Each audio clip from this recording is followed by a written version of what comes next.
Donc deuxième matinée, deuxième partie, qui sera organisée cette fois sous la forme d'un dialogue. Alors plus exactement, le programme de la matinée se découpe en 4 temps.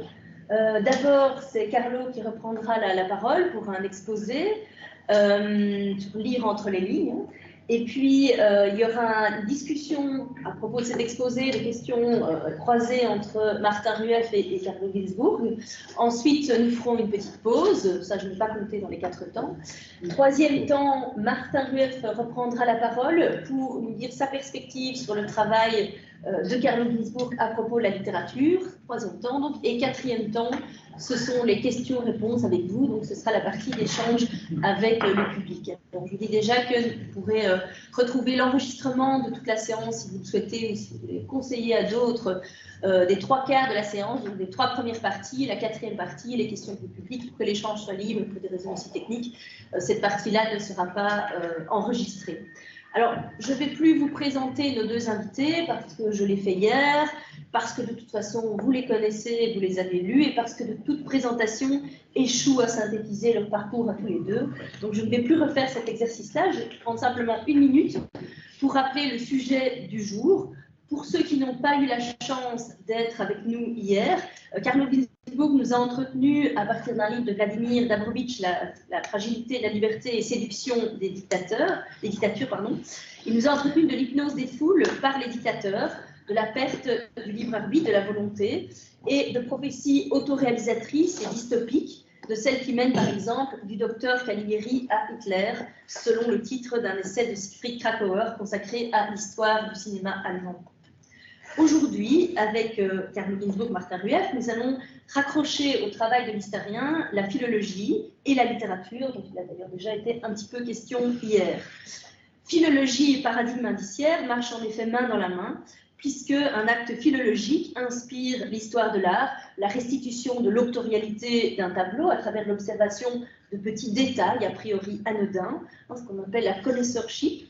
Mais la démarche philosophique, dans ce qu'elle a de signotique, imprègne aussi la psychopathologie de la vie quotidienne, la mentique, le travail administratif et policier d'identification des individus, et bien entendu, pour ce qui nous occupe aujourd'hui, la littérature, de Zadig au roman policier ou encore à la recherche du temps perdu, ce qui peut paraître plus surprenant.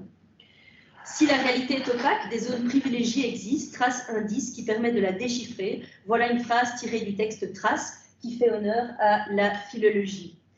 Et en voici une autre, cette fois-ci reprise librement de la chaire de philosophie que donnait Martin Rueff, en ce même lieu, un autre local simplement, en 2021, chaire qui était consacrée à la grammaire des philosophes. Martin Rueff nous disait que la grammaire est empreinte d'un réel non intentionnel qui fait résistance au rêve de transparence à soi du logos. Oui, il a dit ça.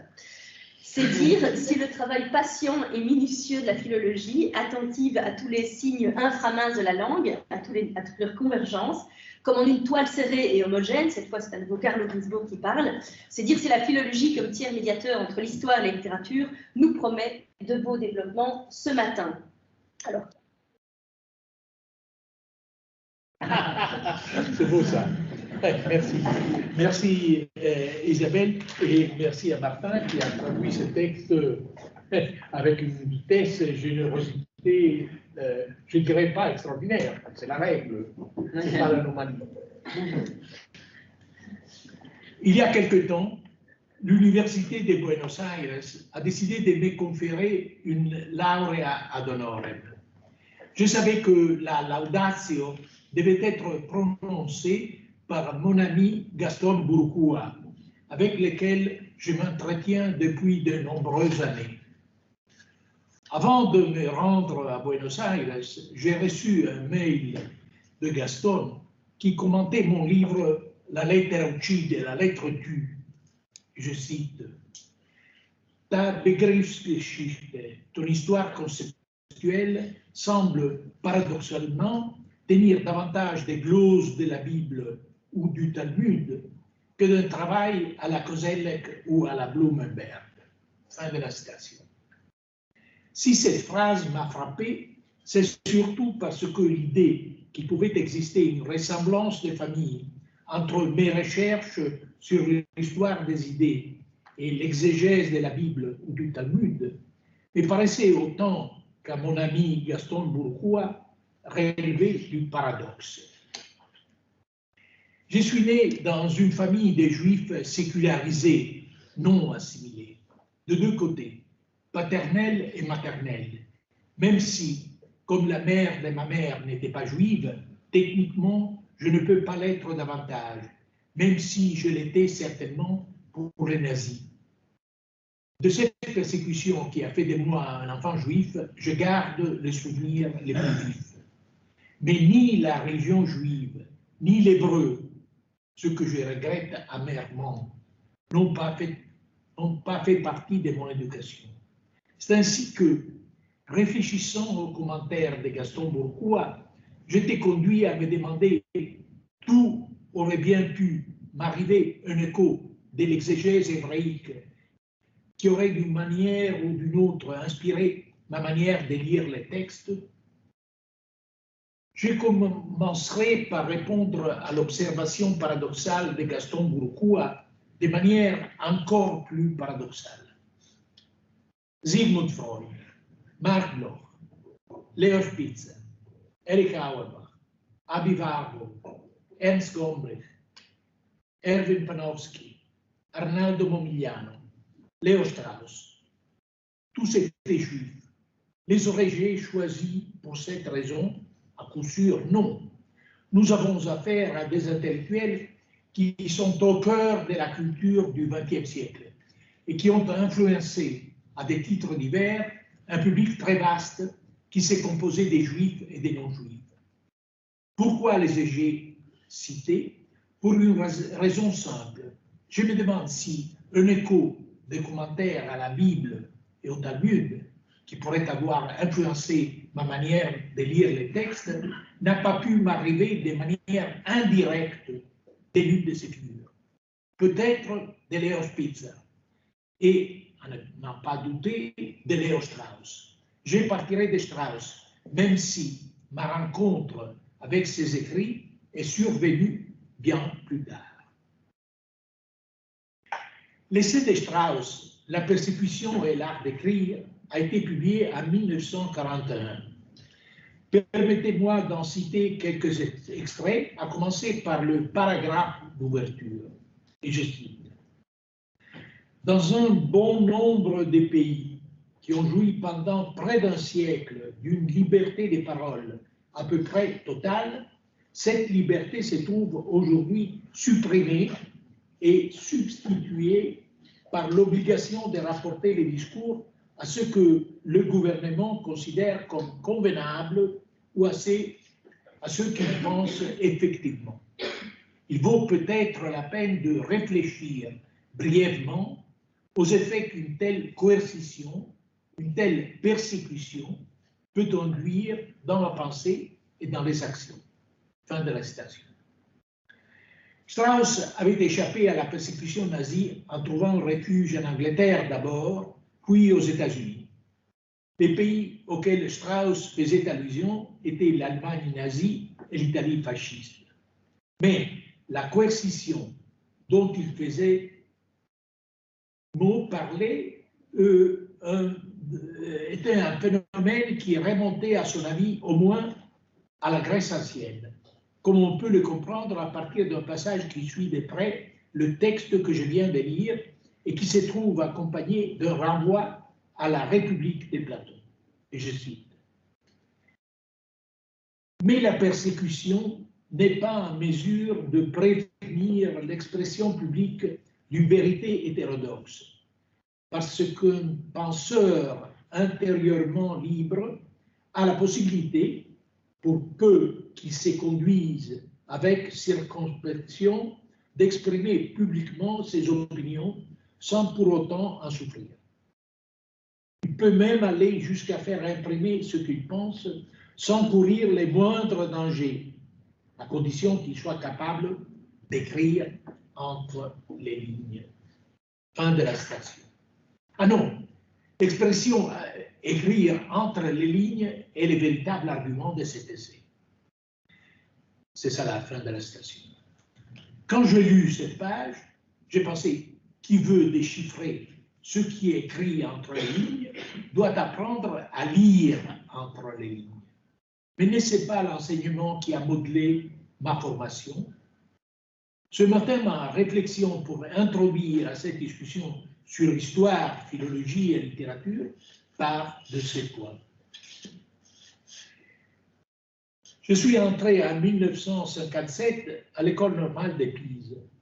Parmi les premiers séminaires auxquels j'ai participé, l'un de ces séminaires, qui dura une semaine, était dirigé par un grand historien, Delio Cantimori. Il portait sur les Weltgeschichtliche Betrachtungen, à savoir les méditations sur l'histoire universelle de Jacob Burckhardt. Je ne savais rien de Cantimori, rien de son œuvre et rien non plus de sa biographie. Il m'avait l'air très vieux, il avait 52 ans.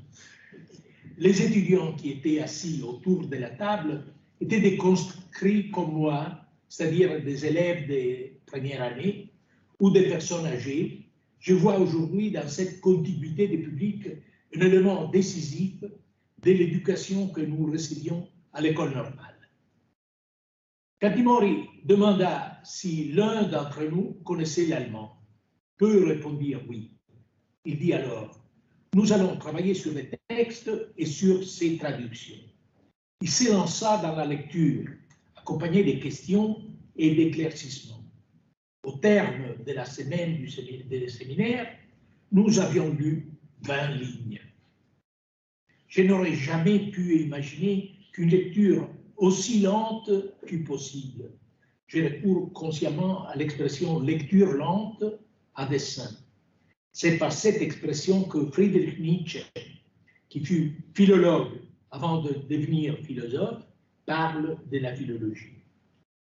Quelques années plus tard, dans un séminaire consacré à la considération inactuelle de Nietzsche sur l'histoire, Cantimori invita un de ses anciens étudiants, Mazzino Montinari, à parler de l'édition qu'il était en train de préparer avec Giorgio Colli. Je m'excuse. C'est Cantimori. Tu ne peux pas tout dire ça. Cantimori invita un de ses anciens étudiants, Mazzino Montinari, à parler de l'édition qu'il était en train de préparer avec Giorgio Colli de l'œuvre complète de Nietzsche, une entreprise qui devait faire date. La philologie était très évidemment au cœur de l'enseignement de Cantimori. Mais quand je m'ai mis à lire ses écrits, à commencer par son chef-d'œuvre Eretici Italiani del Cinquecento, hérétiques italiens du XVIe siècle, texte qui remonte à 1939, je me rendis compte peu à peu que la philologie était le fruit d'un rapport extraordinairement imbriqué entre sa manière de lire les textes et son itinéraire biographique, que je vais maintenant présenter de manière concise. Delio Cantimori était né en 1905 à Russi, un petit bourg de Romagne. Son père, Carlo, écrivit une biographie de Giuseppe Mazzini. Le jeune Delio s'éloigna des idées mazziniennes du père et adhéra au fascisme, où il voulut voir l'incarnation de la révolution italienne.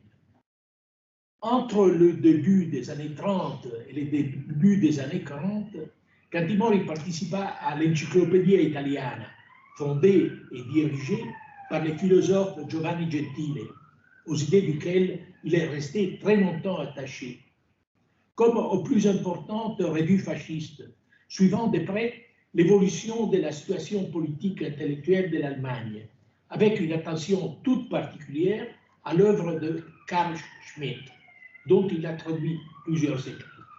Mais entre-temps, à une date indéterminée, Cantimori s'était rapproché secrètement du Parti communiste. Dans ce choix, son épouse, Emma Mezzomonti, a dû jouer un rôle décisif. Elle travaillait pour l'organisation communiste des Secours Rouges. Après la guerre, Cantimori traduisit avec son épouse les premiers volumes du Capital de Karl Marx et consacra plusieurs de ses cours à l'université aux diverses interprétations du marxisme. En 1949, il s'inscrivit au Parti communiste italien, qui venait d'être battu aux élections de 1948.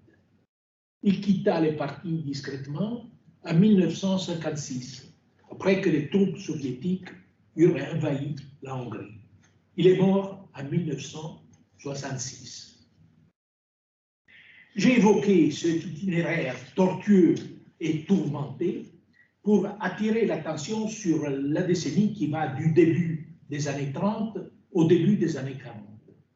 Ce sont les années lors desquelles Cantimori travaillait à son grand livre Eretici italiani del Cinquecento, publié en 1939, après des recherches considérables qu'il avait menées à travers l'Italie et l'Europe, au cours desquelles il avait construit de solides relations avec différents chercheurs, au nombre desquels il faut mentionner d'abord Stanisław Kot, l'historien polonais.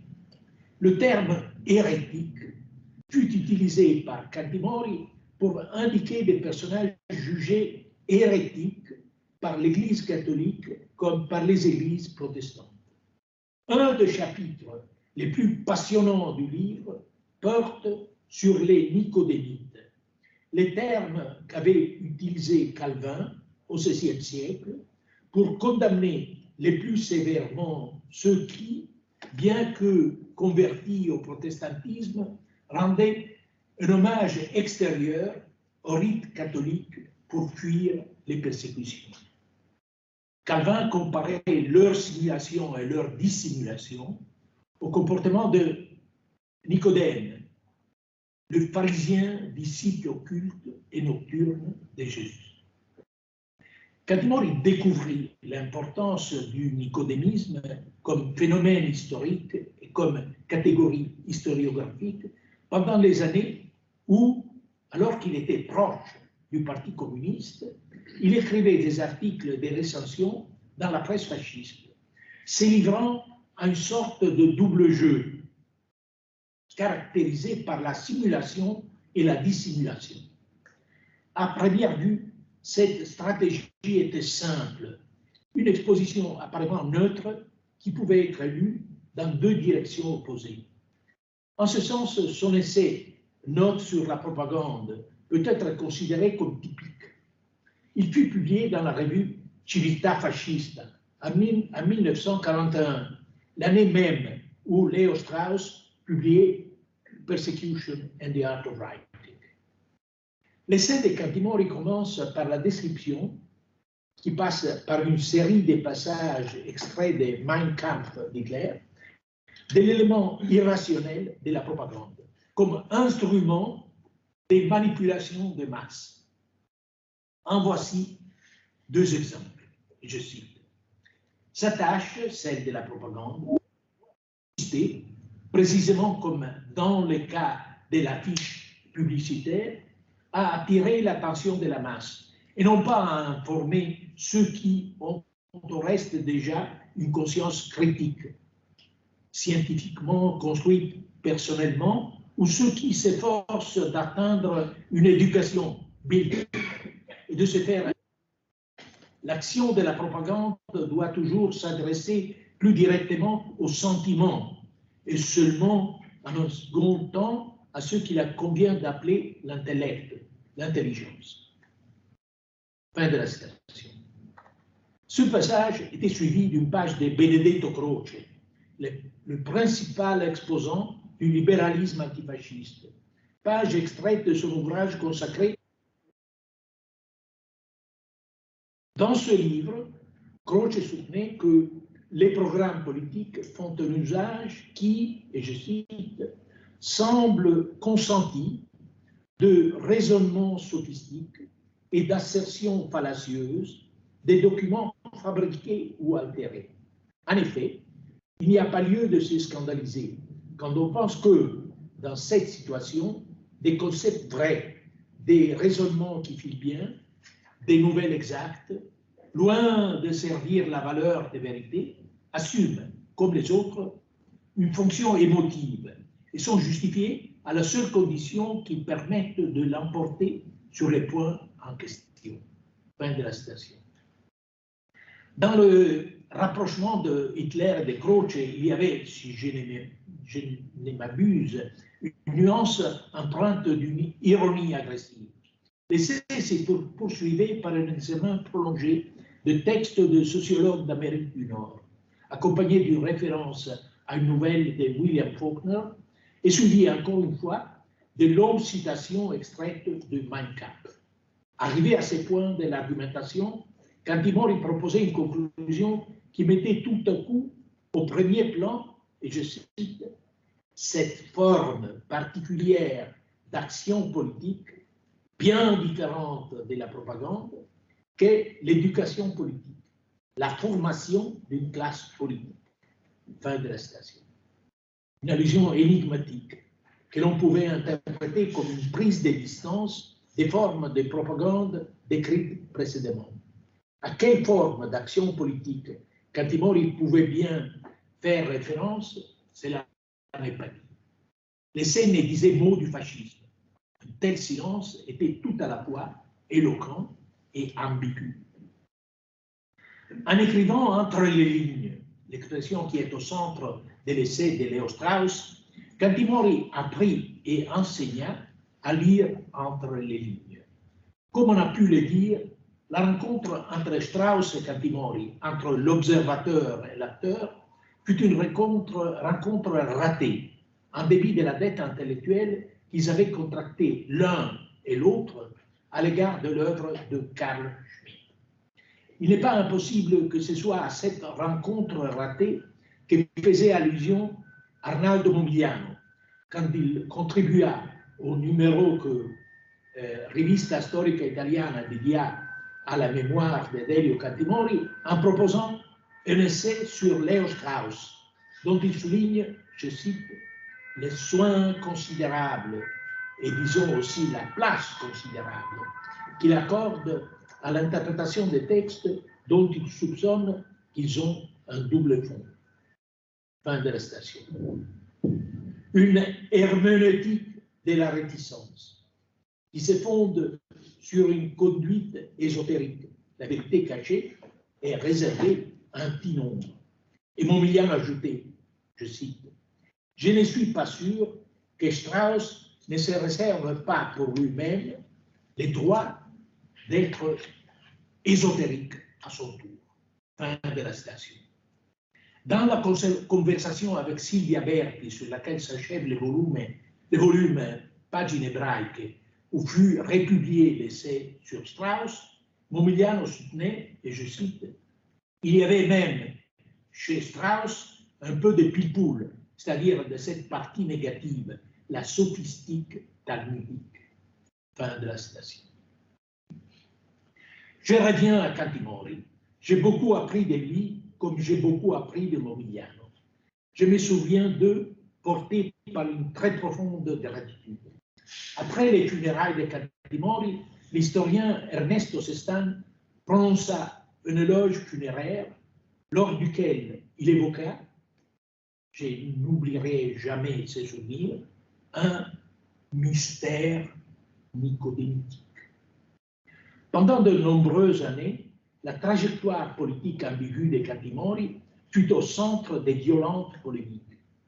Je m'aperçus très rapidement que sa figure, qui avait été si importante pour moi, était on ne peut plus éloignée de celle de mon père, Leone Ginsburg, militant antifasciste du mouvement Justice et Liberté, Justitia Libertà, mort en février 1944, après avoir été torturé dans une section de la prison de Rome qui était contrôlée par les nazis.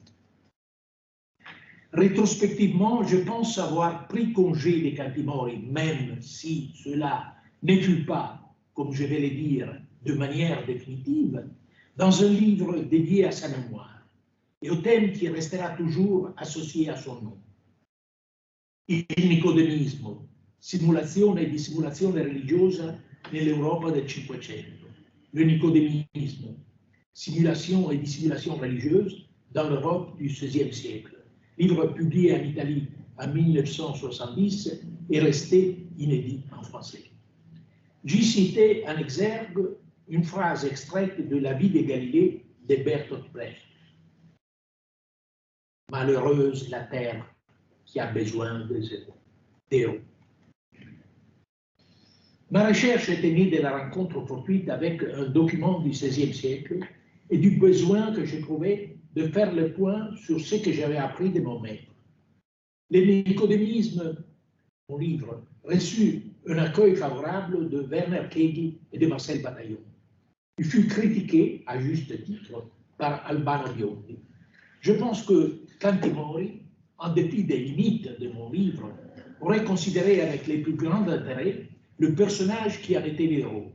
Je veux parler de Otto Brumfels, ce théologien et botaniste qui, dans ses Pandectarum Veteris et Novi Testamenti Libri Duodeci, un recueil des passages de la Bible diffusé dans toute l'Europe au fil de très nombreuses impressions, avait en effet soutenu l'idée de la légitimité de la simulation religieuse dans certaines circonstances. Le contexte de cette thèse déconcertante émerge d'un passage d'un commentaire des évangiles dans lequel Brumfels évoque, et je cite, ce paysan dont nous pleurons aujourd'hui la mort. Il s'agit des paysans révoltés, cible de la condamnation de Luther. La proximité de Brumfels à l'aile radicale de la réforme est évidente. Je suis aujourd'hui enclin à penser, grâce à Gaston Bourcoua, que le Pandectarum Veteris et Novi Testamenti de Brumfels constitue un exemple extraordinaire de Midrash, de commentaire extrêmement synthétique, adapté à un contexte contemporain. Mais dans un fascicule récent des cahiers philosophiques consacré à mon travail, j'ai lu avec surprise un essai extrêmement original de Philippe Lütgen, intitulé « Une théologie politique de l'ambiguïté », qui examine de manière approfondie mon livre sur le nicodémisme, en l'interprétant comme un exemple de micro-histoire des élites, concentrée sur un cas, celui de Otto Brumfels. L'interprétation de Lütgen me permet de répondre à la question qui m'avait été posée par Gaston Bourcoua sur l'analogie entre la casuistique, qui est au centre de Non di manco néanmoins, mon livre, et la lecture midrashique qui se trouverait au centre de la lettre Q. Les deux perspectives convergent dans la trajectoire qui m'a conduit à la micro-histoire, l'étude de cas anomaux, lus entre les lignes. À l'un de ces cas extrêmement célèbres, j'ai consacré un essai qui m'a ramené au thème de la simulation et de la dissimulation, le secret de Montaigne.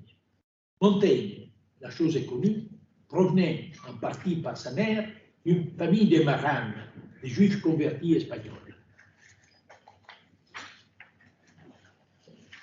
Des essais prudents d'exploration de cette donnée ont été proposés par le passé. J'ai essayé d'aller plus loin en repérant dans l'apologie de Raymond Sebon, l'essai le plus célèbre de Montaigne, une argumentation marrane, soigneusement masquée. C'est bien ici encore une tentative pour lire entre les lignes. Merci.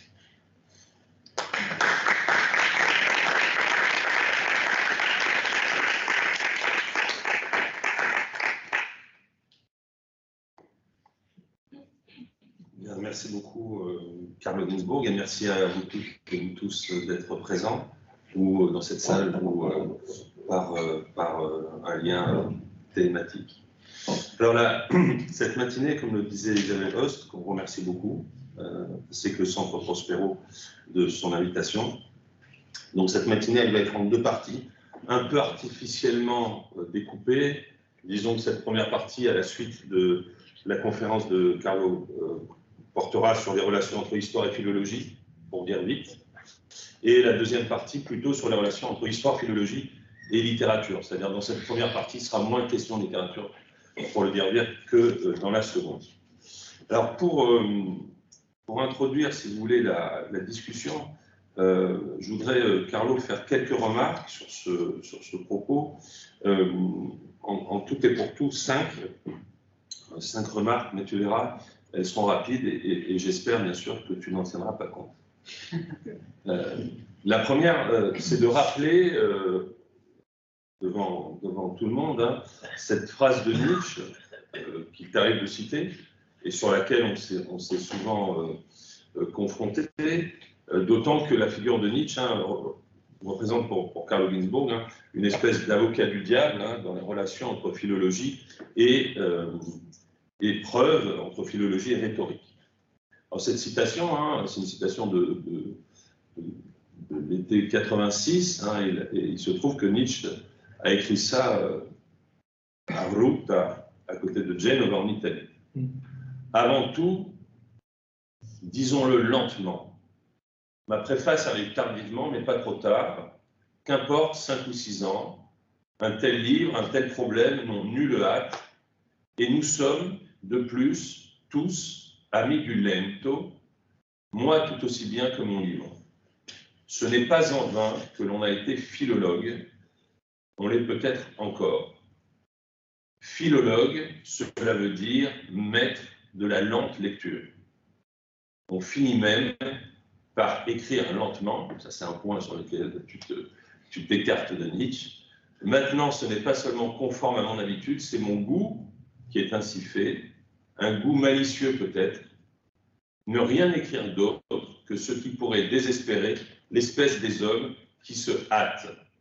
Car la philologie est cet art véritable qui, de ses admirateurs, exige avant toute chose de se tenir à l'écart, de prendre du temps, de devenir silencieux, de devenir lent. Un art d'orfèvrerie et une maîtrise d'orfèvre dans la connaissance du mot, un art qui demande un travail subtil et délicat et qui ne réalise rien s'il ne l'applique avec lenteur. Et c'est justement à cause de cela qu'il est aujourd'hui plus nécessaire que jamais, justement par là qu'il charme et séduit le plus au milieu de l'âge du travail, je veux dire de l'âge de la précipitation, de la hâte indécente qui s'échauffe et qui veut toujours vite en finir de toute chose, même d'un livre, fût-il ancien ou nouveau. Cet art lui-même n'en finit pas facilement avec quoi que ce soit. Il enseigne à bien lire, c'est-à-dire lentement, avec profondeur, égard et précaution, avec des arrière-pensées, des portes ouvertes, avec des doigts et des yeux délicats, amis patients, etc. etc. Bon, c'est un texte tout à fait extraordinaire et qui contraste un petit peu d'ailleurs avec l'image tapageuse que Nietzsche a laissée et que beaucoup de lectrices et lecteurs ont voulu reprendre.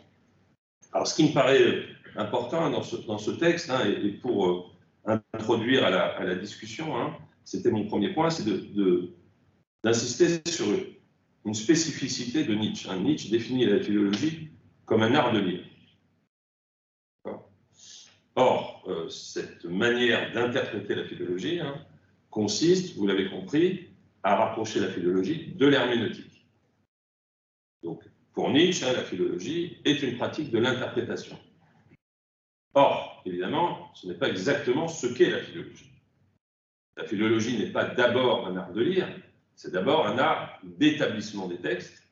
Et les anciens maîtres philologues faisaient bien la part, pour leur travail, entre lire pour établir et lire pour interpréter, laissant souvent l'interprétation à la subjectivité de l'interprète, alors que eux, et c'est le cas de Carlo, considèrent que la philologie est un art plutôt de la preuve, de l'établissement, de la filiation en tout cas, des versions du texte. Deuxième remarque, c'est que chez Carlo, la philologie, et on l'a bien vu à travers l'exemple de Cantimori, est à la fois quelque chose comme un modèle et une méthode pour l'historien.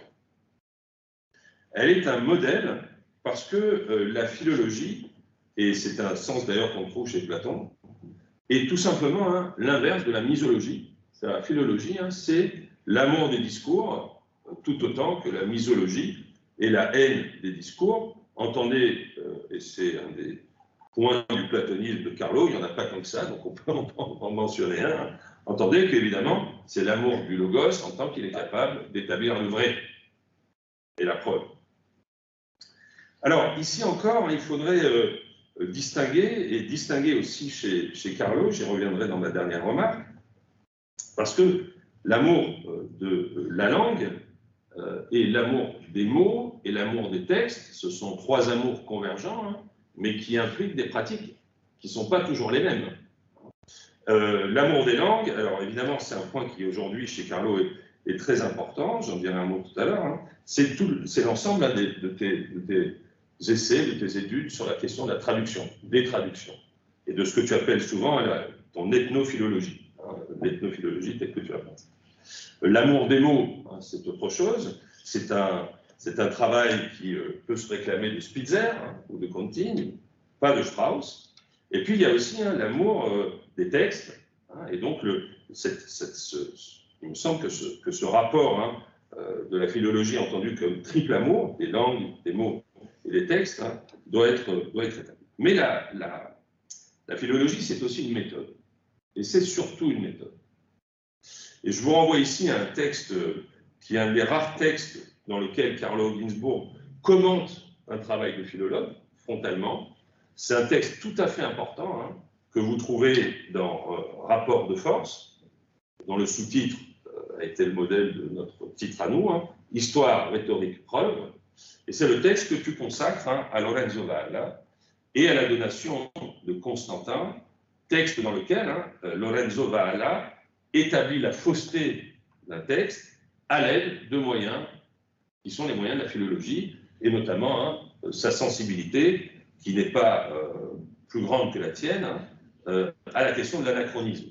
Hein. Il y a des termes dans la donation de Constantin qui prouvent hein, que c'est un faux, parce que tout simplement, hein, on y trouve des mots hein, qui ne pouvaient pas y être à l'époque où ce texte était censé avoir été écrit.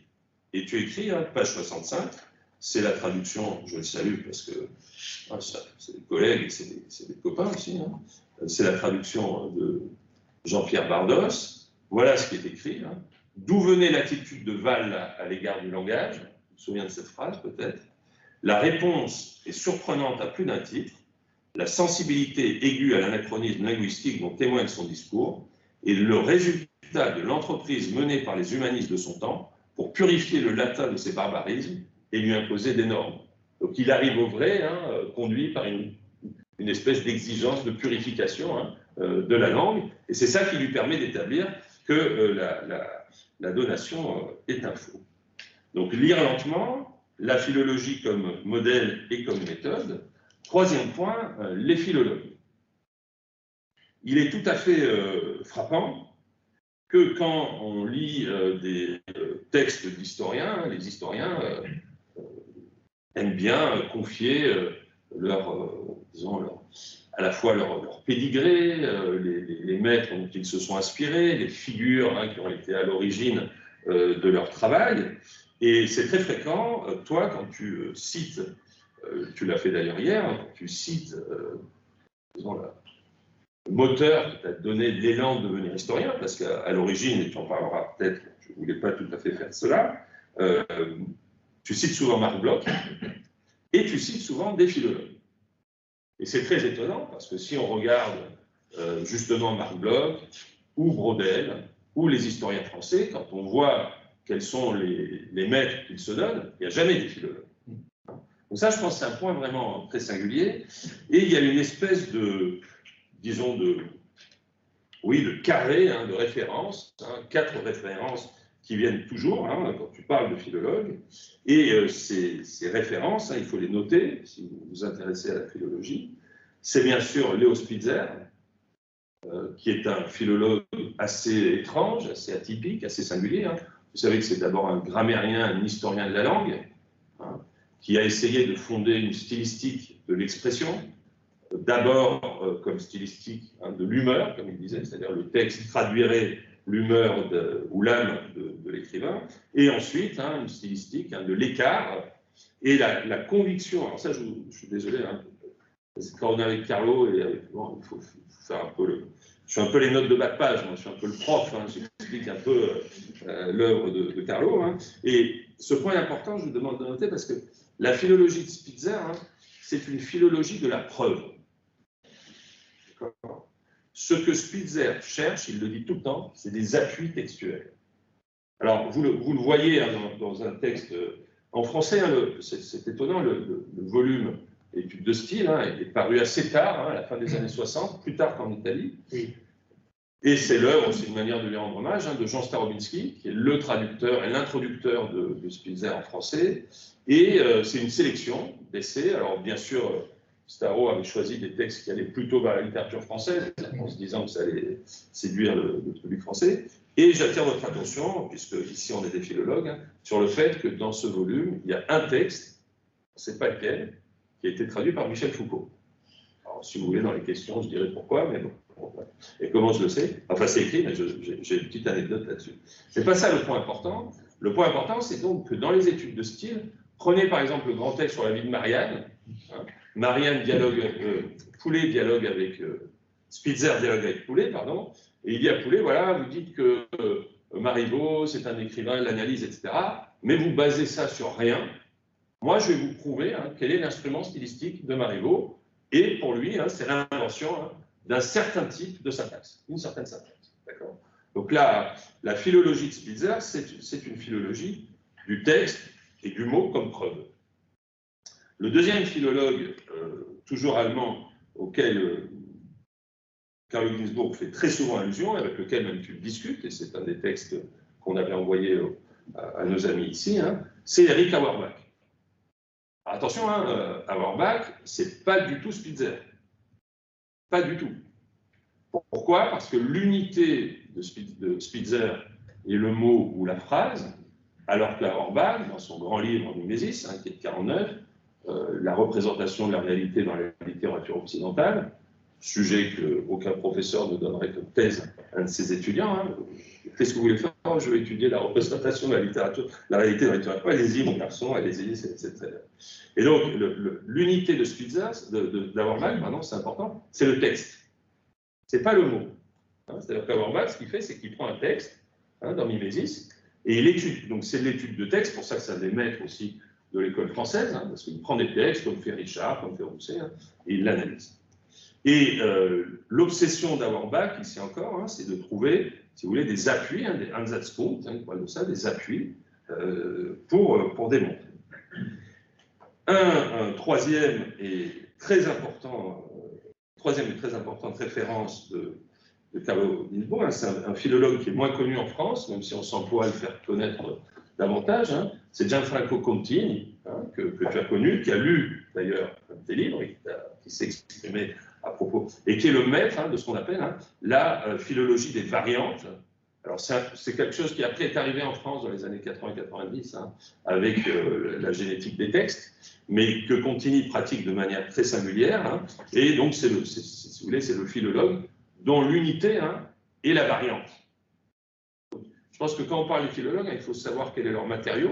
Hein, et le matériau de Spitzer, c'est le mot ou la phrase, celui d'Auerbach, c'est le texte, et celui de Contini, c'est la variante. Je vous ferai passer le texte. Hein.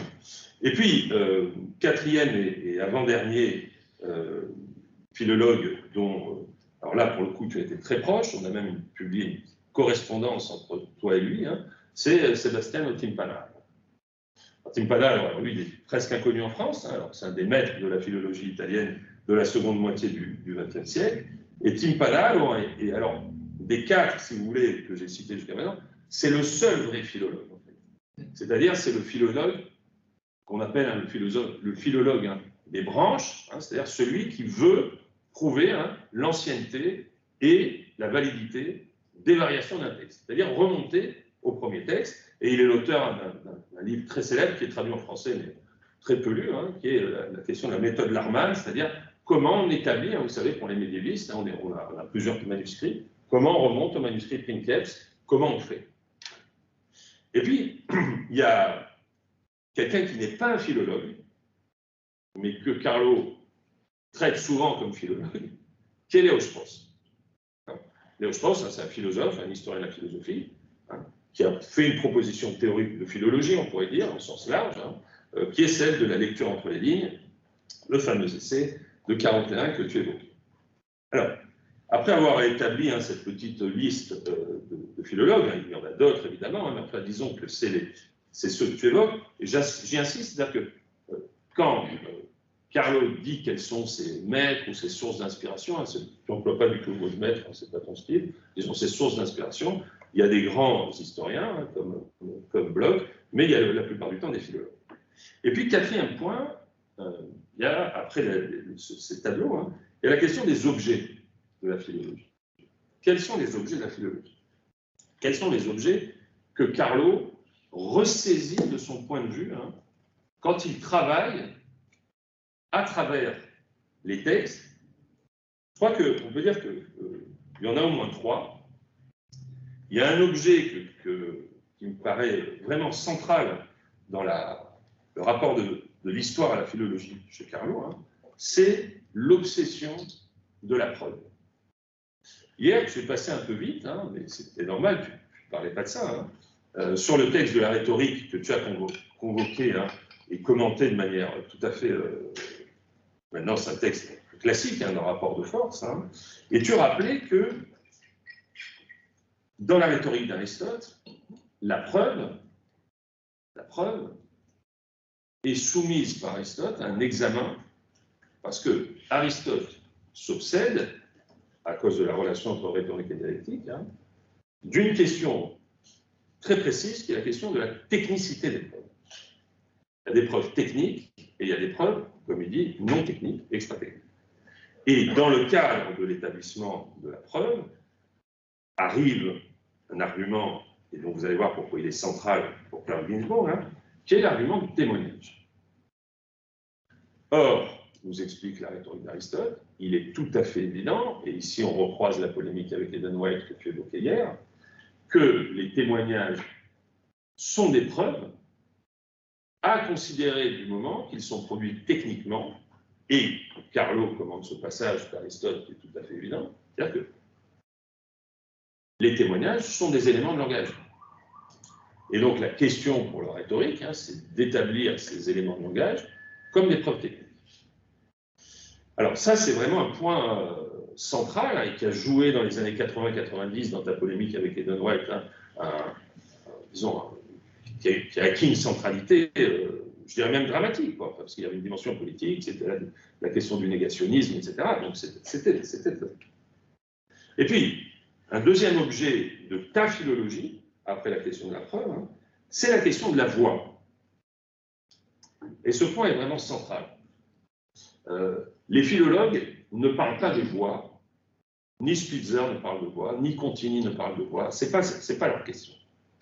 Or, chez Carlo, hein, la question, chez Carlo Ginzburg, la question de la voix est centrale, pratiquement depuis le début de ton œuvre, en tout cas depuis le Fromage et les vers, mais aussi dans le Sabbat des sorcières, parce que la question centrale, c'est, pour utiliser une formule française sur laquelle on s'accordera toutes et tous, hein, le partage des voix.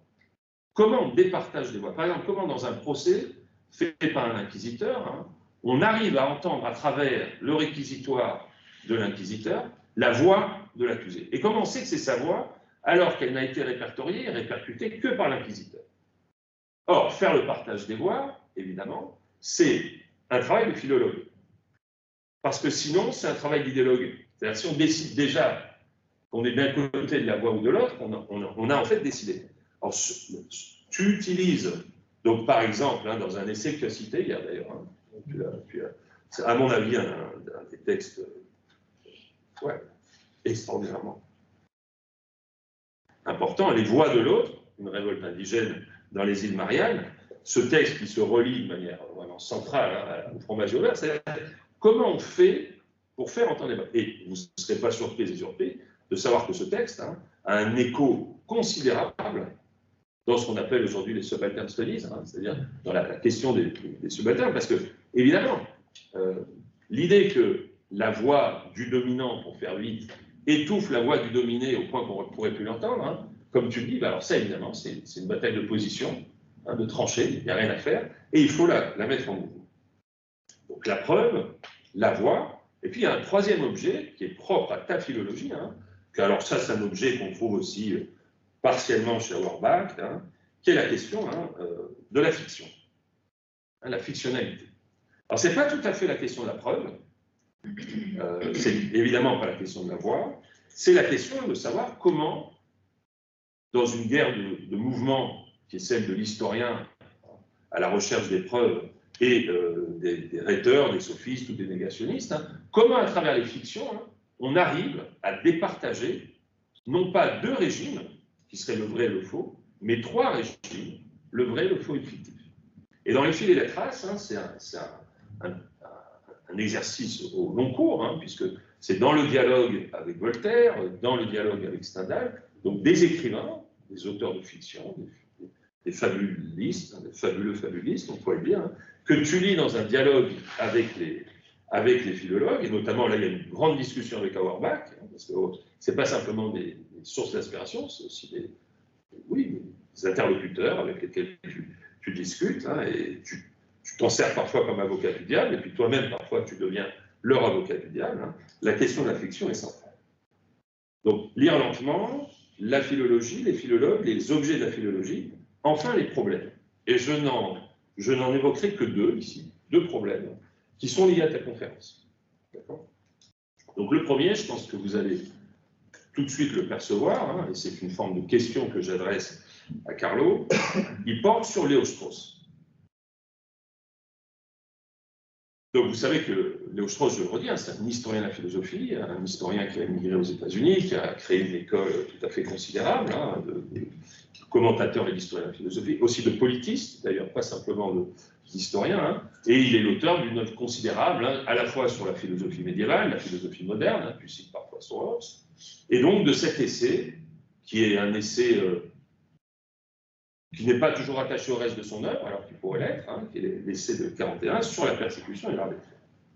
Or, il est bien ressenti de ce que vous avez entendu, puisque tu as cité l'incipit du livre, hein, que la méthode de Léo Strauss, c'est une méthode hein, qui n'est pas loin d'ailleurs d'un certain usage qu'on pourrait faire du paradigme indiciaire, hein, c'est de chercher entre les lignes.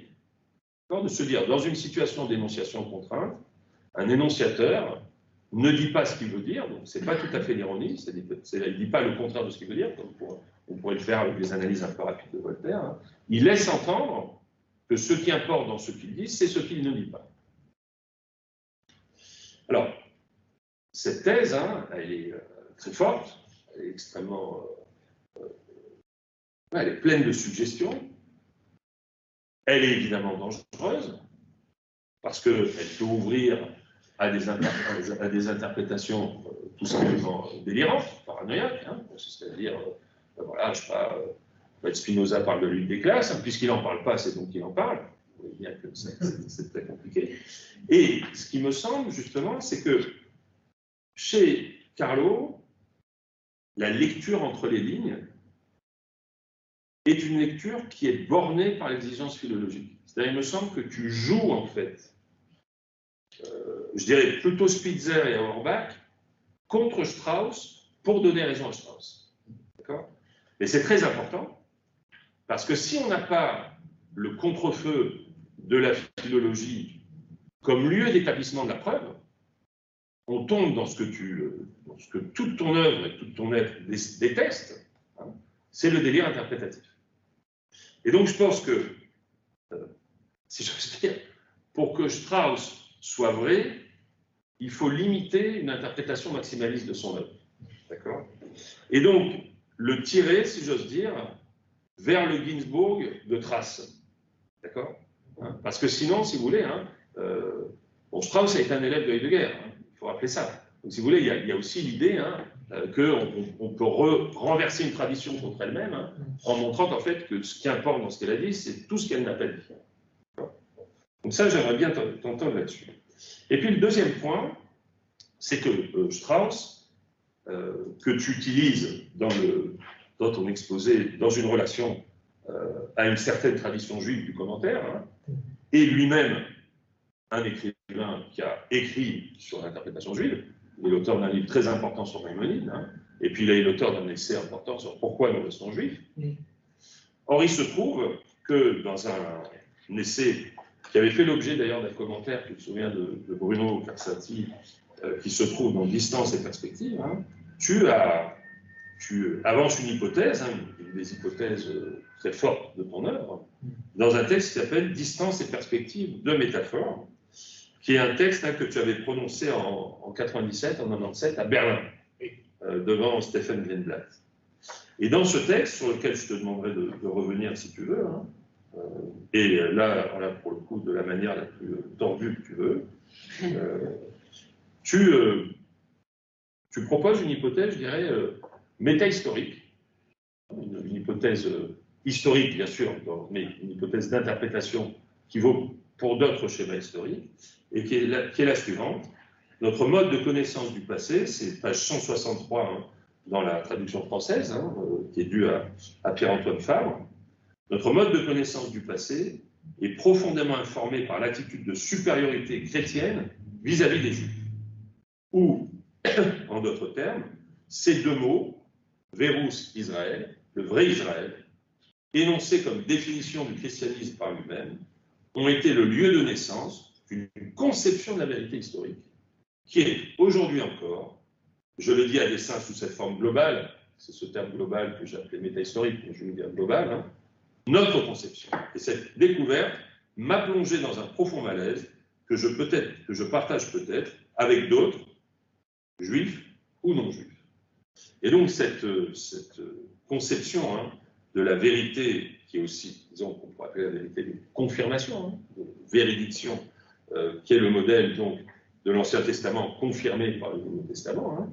C'est un modèle philologique très particulier de vérification, de véridiction. Hein. Et donc j'aimerais que tu le fasses jouer avec ta lecture de Strauss. Voilà, tu as 5 minutes. Good. Merci pour cet exposé vraiment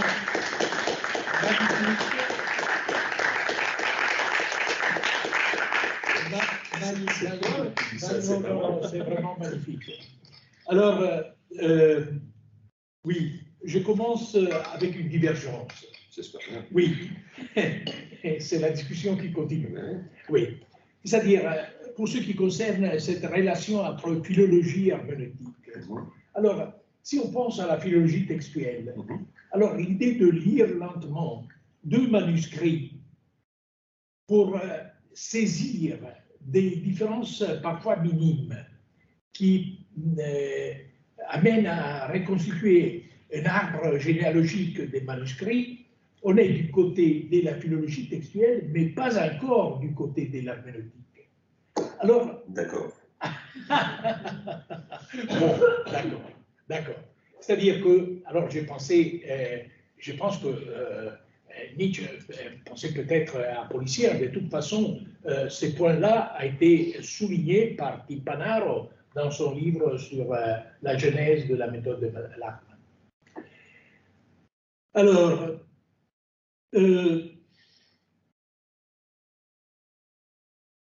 sur ce que tu disais, disons, la philologie et la misologie, je suis tout à fait d'accord. Ce qui m'a frappé, c'est, disons, sont tes remarques sur Auerbach, Spitzer, etc. C'est-à-dire que tu disais que chez Auerbach, il y a, disons, l'unité d'analyse, c'est les textes. Je moins dans Mimesis. Je dirais plutôt les fragments. Oui, très bien. Ah oui, c'est autre chose. Hein. Bien sûr. C'est autre chose. C'est-à-dire que, alors je pensais d'un côté à Spitzer qui dit, alors il faut lire, relire, c'est la lecture lente, un auteur, à un certain moment il y a un clic, c'est le mot qu'il utilise, le clic, et le clic amène à l'interprétation. Alors, parfois il s'agit d'un mot.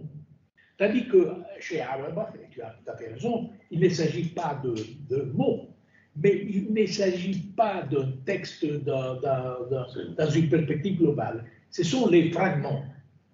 Et alors, il y a l'analyse des fragments. Et c'est, disons, la construction de Mimesis. Il n'y a qu'une exception, enfin, il n'y a pas qu'une exception, mais il y a une exception, c'est le texte, je me souviens, sur Passion et Mitleid, qui est une étude de mots hein, qui a été recueillie en français dans le volume sur s'appelle Passion d'ailleurs. Non, mais on pourrait dire aussi le grand texte sur Figura. Oui, sur Figure. Oui. Ça, c'est des mots. Ça, c'est des Oui, ça sont des mots. Mais dans Mimesis, il s'agit des fragments. Or, ce que tu as dit sur Contini est très intéressant dans le sens que, c'est vrai, Contini, qui écrivait dans un langage hermétique, en fait, disons, il s'est rattaché à un courant dans les années 30 qui avait choisi ce mot hermétique pour... oui, et ce n'est pas du côté de la magie, mais plutôt du côté, on pourrait dire, straussien. Ouais. Oui, mais de toute façon, Contini est vraiment intraduisible. Comme son voisin, Roberto Longhi, qui habitait tout près de lui, et il y a eu une liaison très étroite, même si Longhi était plus âgé. Mais de toute façon, ils partageaient, disons, un langage très différent, mais dans les deux cas, tout à fait intraduisible. C'est quelque chose qui m'a beaucoup frappé, dans le sens que j'ai pensé, non, il faut éviter ça. Tu l'as même écrit. Hein? Tu l'as même écrit, ça. Oui, oui, oui. Or, tu as souligné le fait que Contini avait commencé par étudier les variantes. En fait,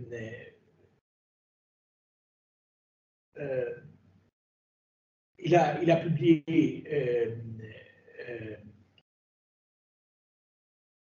une recension d'un texte d'un philologue qui s'appelait Santoro de Benedetti. Et Santoro de Benedetti avait publié un livre sur les fragments autographes d'Ariosto. Et mon père avait travaillé avec lui, avec Santoro de Benedetti.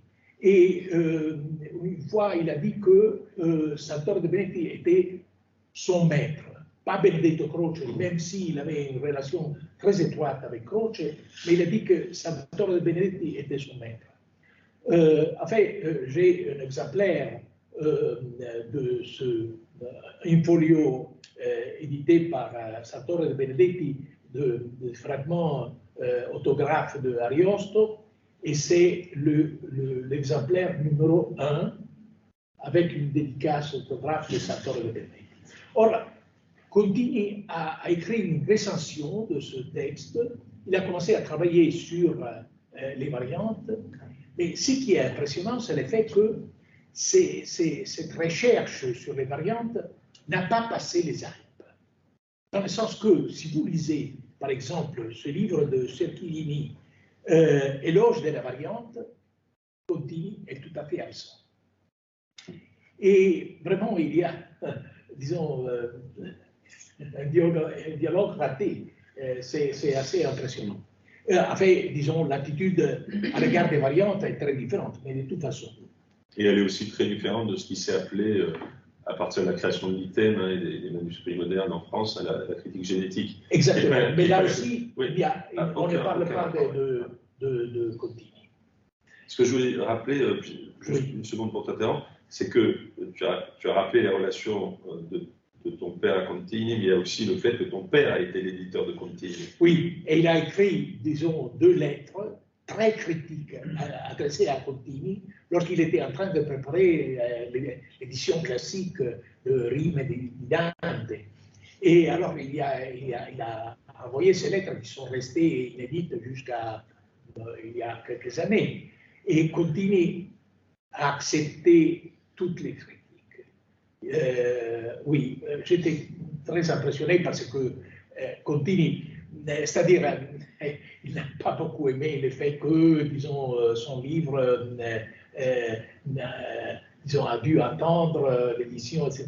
Mais mon père, qui travaillait chez Inardi, a envoyé ce lettre très détaillée à Contini, avec des objections, etc.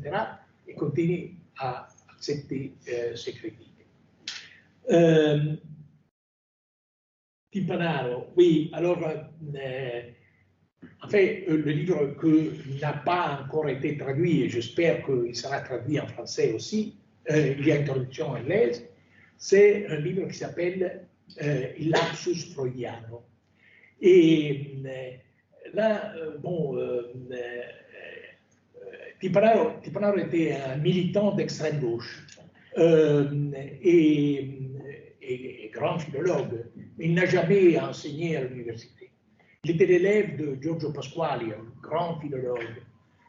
Mais, disons, Timpanaro a enseigné d'abord dans une école secondaire, et ensuite il est devenu correcteur d'épreuves à Florence.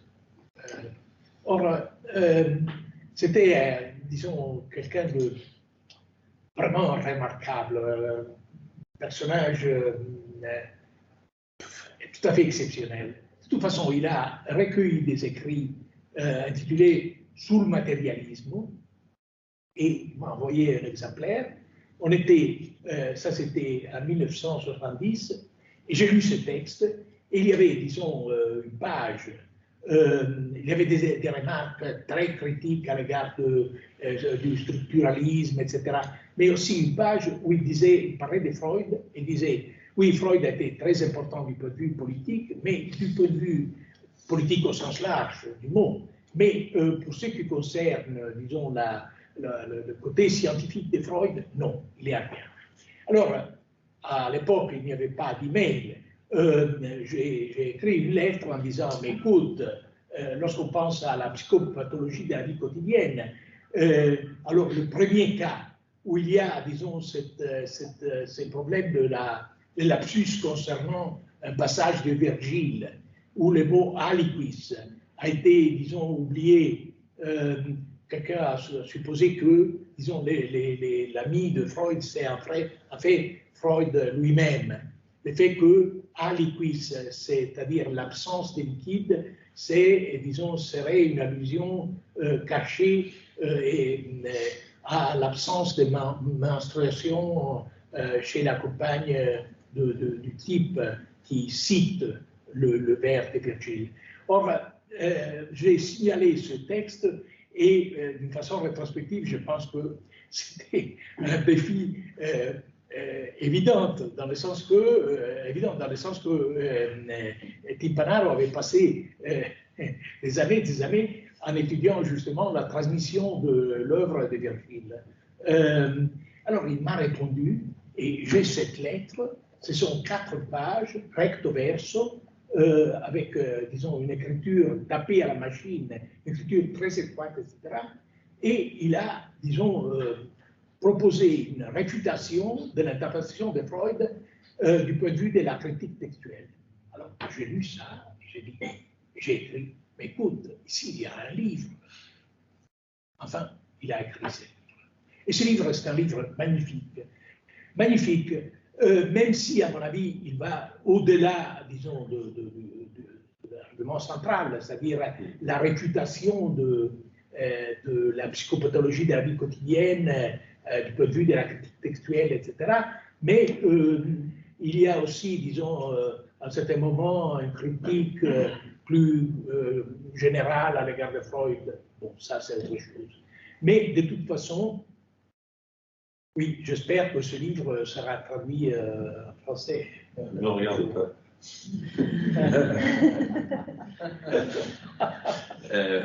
Juste un mot ici. Cette correspondance entre Carlo Ginzburg et Timpanaro, elle a été traduite en français. On l'a traduite dans la revue Incidence, le numéro 15. C'est une revue parisienne, que vous connaissez sans doute, qui doit être ici, je pense, elle doit être à la bibliothèque, je pense. Et c'était un dossier qui s'appelait le Détail et la Bible, qui avait été construit par Muriel Pic. Et donc j'ai traduit cette correspondance qu'on appelait Autour de Freud. Oui, alors correspondance, c'est tout à fait asymétrique, c'est-à-dire que je pose des questions et Timpanaro lance des réponses détaillées, etc. Je suis l'avocat du diable, tout à fait petit, disons. Bon, alors, les objets. Alors, tu as tout à fait raison, c'est-à-dire que là, vraiment, c'est un argument très compliqué et, à mon avis, il faudrait ajouter aux objets, pas seulement les textes, mais aussi les objets et les tableaux aussi, par exemple. C'est-à-dire que, évidemment, il y a, disons, dans le travail du connaisseur, un côté qui est tout à fait central, c'est-à-dire un côté philologique. Je viens d'écrire un petit texte sur les faux, parce qu'il y aura, disons, un petit disons, séminaire à Florence dans 2 semaines. Et on m'a proposé de parler sur les faux dans l'art.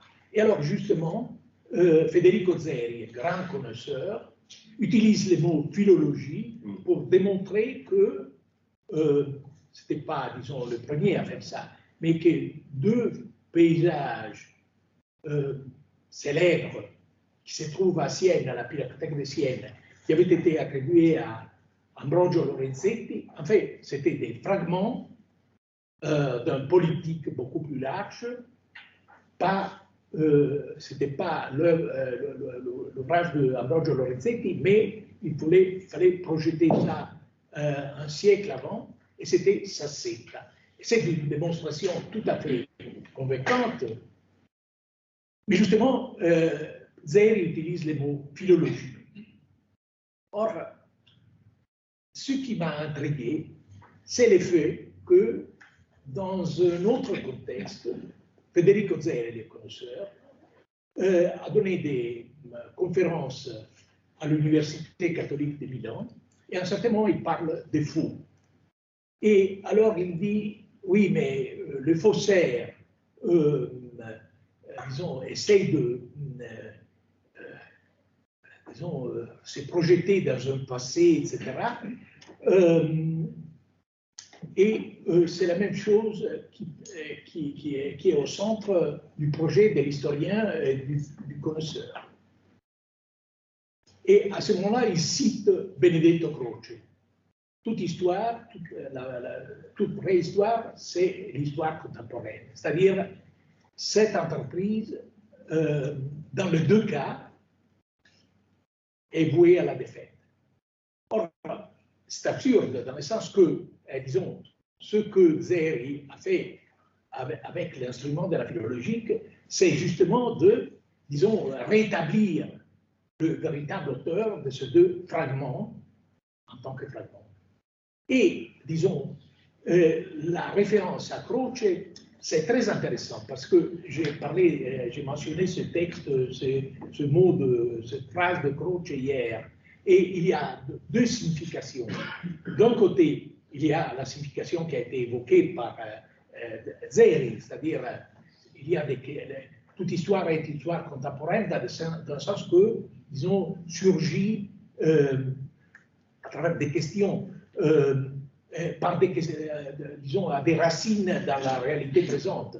Aussi, d'une certaine façon, le faussaire qui travaille dans le présent essaye de, disons, peindre un tableau du XVIe siècle. Mais il y a aussi, disons, le côté idéaliste, dans le sens technique du mot, c'est-à-dire la présentification. L'histoire devient présente,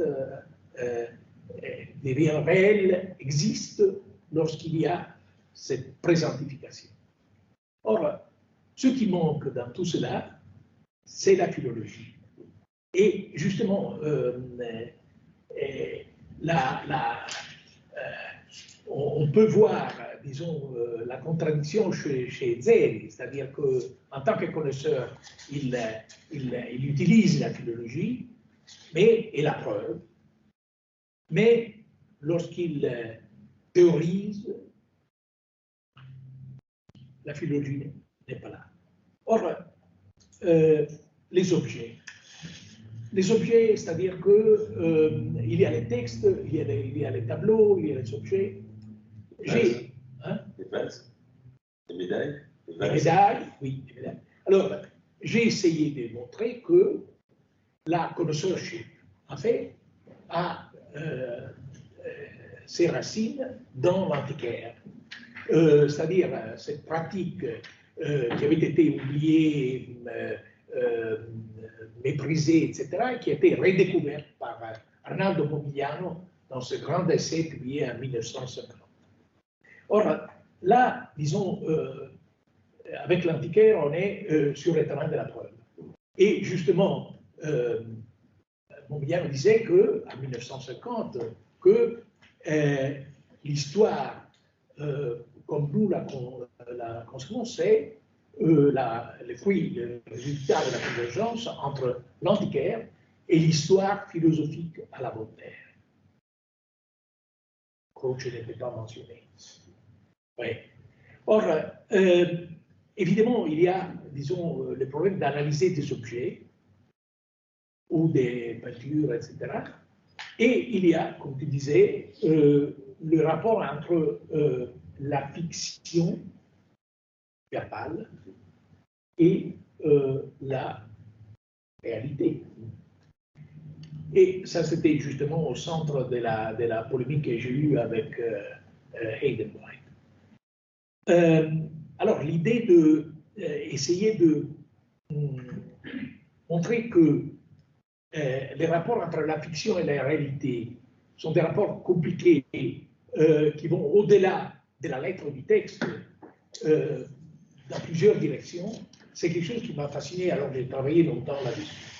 Et je pense que, disons, oui, évidemment, il y a beaucoup de choses à faire dans le sens que chaque texte de fiction pose des problèmes différents. Mais ce rapport compliqué, oblique, tordu avec la réalité est là. Tu veux bien que je te cite une seconde pour... C'est bizarre de te citer pour aller dans ton sens, mais on va quand même faire ça. C'est encore dans Les Voix de l'autre, hein, qui est un texte auquel je reviens souvent, et tu dis dans ce texte à la fin, analyser les stratégies d'un auteur derrière la muraille protectrice d'un unique texte aurait été en un sens rassurant. Dans une perspective de ce genre, parler de réalité, située au-delà du texte, aurait été pure ingénuité positive, mais les textes ont des fêlures. Et c'est ce que tu dis aussi au début du filet des traces. Et cette manière que tu as justement de traquer la fêlure, d'être attentif à ce qui dans le texte laisse entendre les voix, tu le dis aussi dans le texte sur Sorcières et Chamans, qui est le chapitre 15 de Le filet des traces, dans l'édition Verdier, page 434. Dès la conclusion de mon article que je consacrais à ce procès, je soulignais la possibilité de déchiffrer dans les documents de l'Inquisition non seulement les suppositions des juges, mais aussi, et cela était bien plus inattendu, ces voix qui exprimaient une culture irréductiblement différente, les voix des accusés. La lutte, l'opposition restait bien au centre, mais elle se déplaçait sur un plan culturel, déchiffrable à travers une lecture attentive des textes. Et tu ajoutes, les écrits des philologues romans m'ont poussé dans cette direction. Auerbach, Spitzer, continue. J'ai essayé d'apprendre d'eux cet art de lire lentement, et là tu mets entre parenthèses, c'est amusant d'ailleurs, c'est la définition de la philologie que donne Jacobson. Donc Jacobson et Nietzsche, même combat cette fois-ci, en l'appliquant des textes non littéraires. Oui, mais c'est vrai, c'est dans... Non, c'est vrai, oui. C'est dans Autoportrait d'un linguiste, je me souviens, en citant Nietzsche. Et il ah oui, c'est-à-dire, j'ai découvert, oui, parce que Jacobson pensait que c'était lui-même. C'est-à-dire, oui, il citait quelqu'un, et ensuite j'ai découvert que ce type-là avait... La philologie des philologues. Peut-être qu'il est 11h30, on va peut-être faire une pause là pour que puissent boire un café, l'auditoire aussi. Donc on fait un quart d'heure, 1 minute de pause, on reprend peut-être midi moins 10 avec donc l'exposé de... Oui, il faudra revenir peut-être sur la question de la philologie juive, et puis après on dira... Ça te va? Très bien, parfait. Karl Ginsburg est d'accord avec Isabelle Hoss, c'est la formule suivante, légèrement modifiée. On va revenir sur les dernières questions auxquelles Caro n'a pas pu répondre encore. Et puis on vous passera la parole sur ce premier temps, sur la philologie. J'ai perçu un frémissement questionneur. Et donc, les frémissements questionneurs, il faut les honorer. Et donc, on vous laissera la parole. Et puis, si on a le temps, on viendra à la question de la littérature qui s'impose elle aussi. Alors, les deux questions qui restaient en suspens, c'était ce que j'ai appelé un peu massivement les problèmes. C'était d'abord la question Strauss et le rapport entre une philologie de la lecture entre les lignes et une philologie, disons, ou du clic, ou en tout cas une philologie de la preuve, et donc comment border, disons, Strauss. Et puis la deuxième question liée à Strauss, c'était la question du rapport, disons, au paradigme juridictionnel chrétien, avec la question justement d'une herméneutique entre les lignes et d'une herméneutique inspirée par des paradigmes hébraïques chez Strauss et chez toi. Oui, alors j'ai cité cet article de Strauss en 1941, c'est un programme, et ce programme a été, disons, poursuivi par Strauss et par d'autres gens, et évidemment, comme tu as dit, et c'est tout à fait évident, c'était un programme qui n'impliquait pas la preuve et qui pouvait être, disons, tordu dans des directions différentes, même inacceptables. Et alors, le problème de la preuve devient tout de suite central.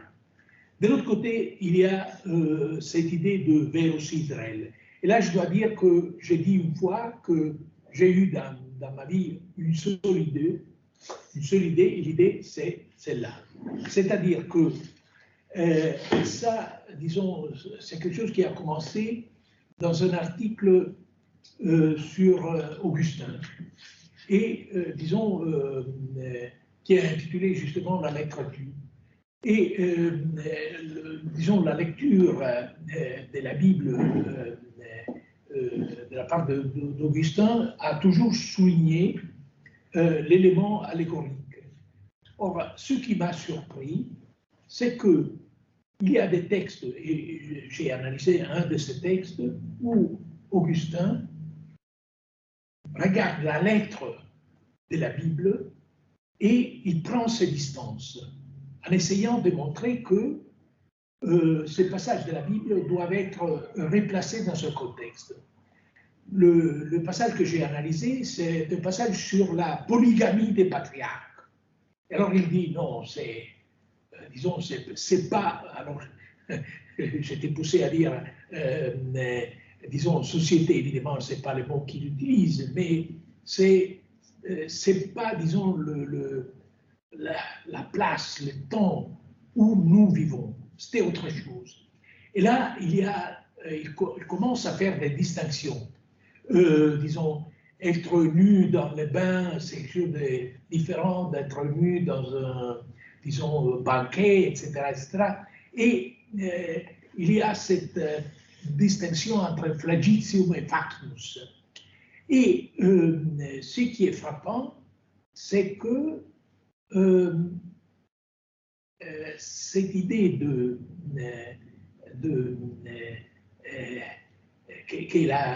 disons, de lire attentivement, selon la lettre, le passage de la Bible, y compris des passages choquants comme celui sur la polygamie des patriarches, est quelque chose qui a eu, disons, une réception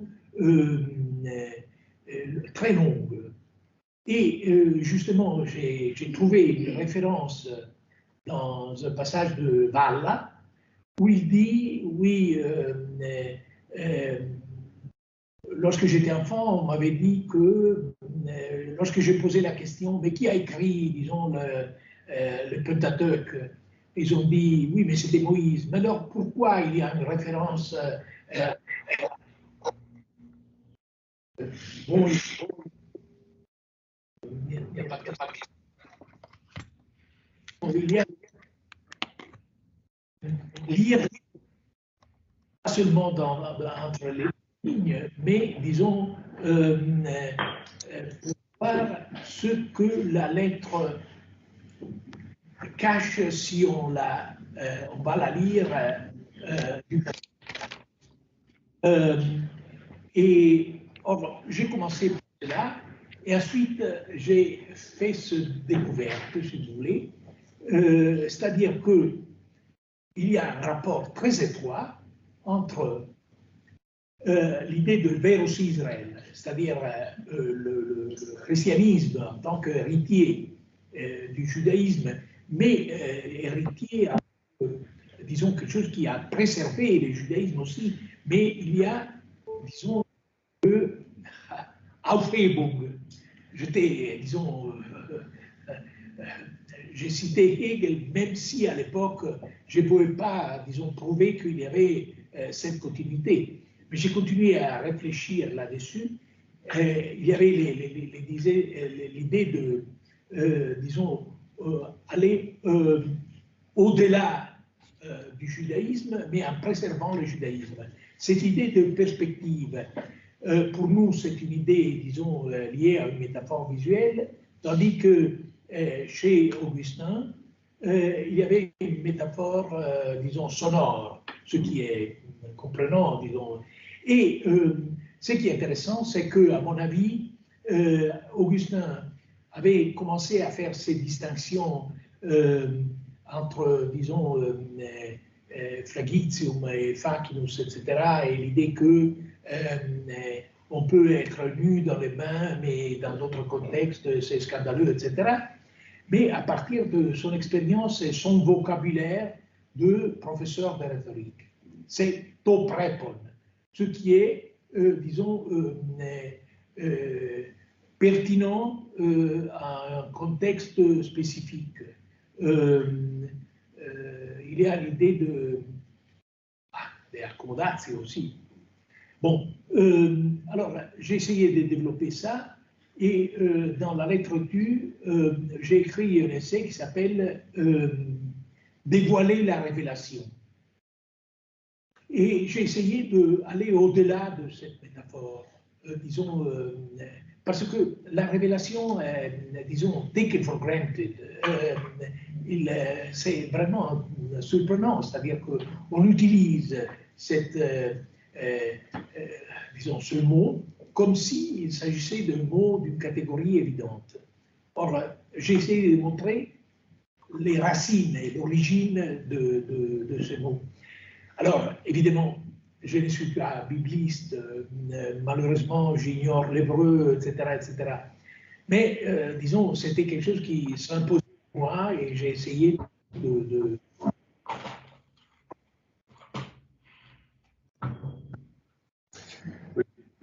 Il me semble que dans ces éléments de réponse, pardon, tu fais aussi percevoir une spécificité que j'aimerais souligner avant de vous passer la parole, qui est ton rapport à la philosophie. Hein, c'est-à-dire que, en fait, il t'arrive souvent de retraverser des textes de la philosophie auxquels tu accordes une attention qui est celle que tu accordes à tous les textes, mais pas un privilège de dire la vérité de la vérité.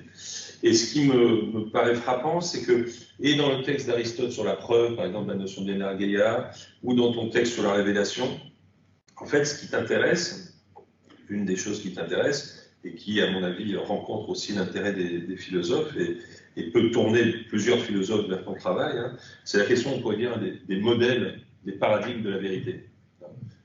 Paradigme de la vérité comme véridiction, comme révélation, question de l'attestation de la preuve, du rapport entre langage et preuve. Et tu es un historien steinérien. Tu n'aimes pas que la philosophie apparaisse comme un coup de pistolet hein, dans une démonstration. Hein, et Proust reprend ça aussi, tu te souviens, il dit qu'il ne faut pas que la philosophie arrive comme...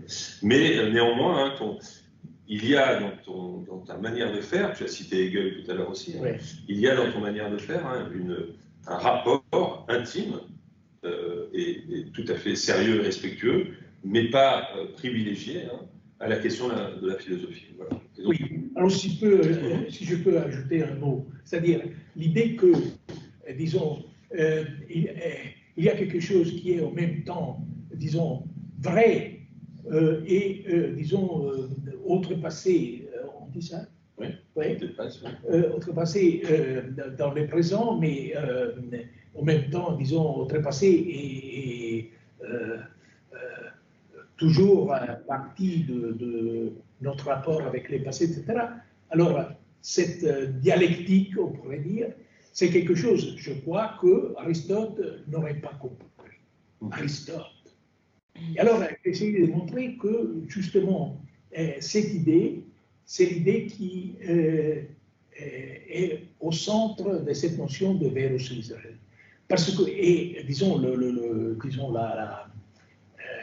l'objet qui a exprimé ça, c'est justement le fait que, disons, l'Ancien Testament et le Nouveau Testament sont liés ensemble. Et alors, ce qui a conditionné la lecture, notre lecture, de tout texte. Et alors, évidemment, je pense que ce qui est devenu partie de, disons, l'héritage intellectuel de, disons, tout le monde cultivé à travers chaque pays, etc., c'est en fait enraciné dans cette notion de Verus Israël, qui est quelque chose qui m'a, disons, qui m'a frappé et que j'ai trouvé troublante, parce que, évidemment, c'est une notion ambiguë qui a amené aussi à l'antijudaïsme chrétien. Alors, l'antijudaïsme chrétien et notre notion de vérité ont la même racine. C'est ça la seule idée que j'ai eue. Il y a une phrase fausse dans cette déclaration, c'est la dernière. Donc à l'enregistrement, on va la couper. Voilà, donc il est midi, et si vous le voulez bien, et sans du tout vous limiter, si on doit vous limiter entre nous, donc vous avez la parole pour des questions. Est-ce que les gens qui sont en